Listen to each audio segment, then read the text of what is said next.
عرصہ دراز سے بنیادی سہولیات سے محروم رہنے والی نیو بلوچ کالونی میں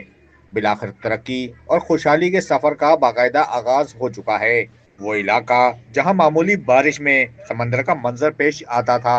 اور عام دنوں میں گلی گلی سیوریج کا پانی بہتا نظر آتا تھا، جہاں کے مقیم دہائیوں سے شدید مشکلات اور لاپرواہی کا شکار رہے، آج وہاں امید کی نئی کرن روشن ہو رہی ہے۔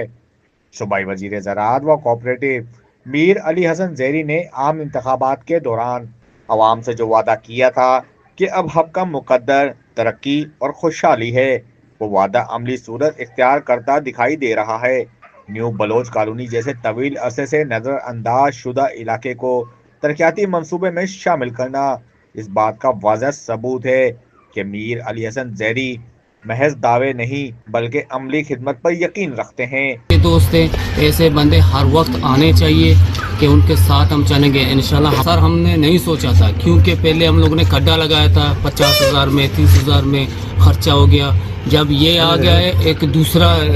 روشنی آ گیا ہے، جب سے کام ہو رہا ہے یہ بچوں کا چہرہ، یہ گھروں کا چہرہ، ہماری ماں بہنیں دیکھ رہی ہیں خوشی سے جھوم اٹھے ہوئے ہیں، دعائیں کر رہے ہیں۔